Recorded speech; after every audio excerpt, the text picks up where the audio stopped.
সায়াটিকার পেরে কষ্ট পাচ্ছেন? সাইড দিয়ে একটা শিরশির শিরশির করে ব্যথা, স্পেশালি রাতে ঘুমানোর সময় খুব কষ্ট হয় সায়াটিকা পেন। তাছাড়া বডি পোস্টার যাতে ঠিক থাকে বয়স যত বাড়বে, যেমন আমাদের এখন মোটিভ হচ্ছে হেলদি এজিং, ঠিক আছে? সো হেলদি এজিং হিসাবে যত বয়স বাড়বে তত পোস্টার খারাপ হতে থাকে। সেই পোস্টারকে মেনটেন করার জন্য আজকে আপনাদের একটা যোগা দেখাবো, তো লাস্ট অবধি থাকবেন, কোনো রকমভাবে স্কিপ করবেন না। যেই যোগাটার কথা বলছিলাম সেটা হচ্ছে বীরভদ্রা 1। সায়াটিকা পেন যাদের খুব হয় তারা এটা যদি রেগুলারলি করে 1-2 মাসের মধ্যে হাতে নাতে রেজাল্ট পাবে।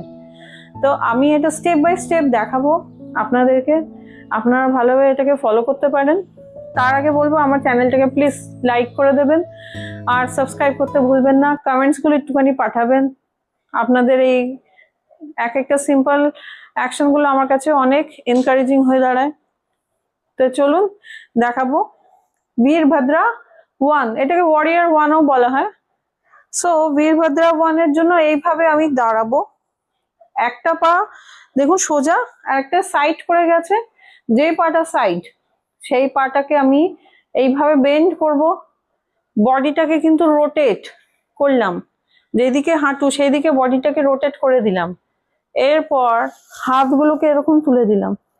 এই পোজ ওয়েতে আমি থাকবো 30 সেকেন্ড। এইভাবে হোল্ড, দেখবেন এখানে আপনার হাঁটুতে পেছনের হ্যামস্ট্রিং সব জায়গায় আপনার স্ট্রেস পড়ছে একটা। এতে কি হয়, আপনার হাঁটুর জোরও বাড়ে তার সঙ্গে। এইটা বীরভদ্রা 1, এটা রেগুলারলি করার চেষ্টা করবেন। আজকের ভিডিও তাহলে এখানেই শেষ করলাম। Thank you.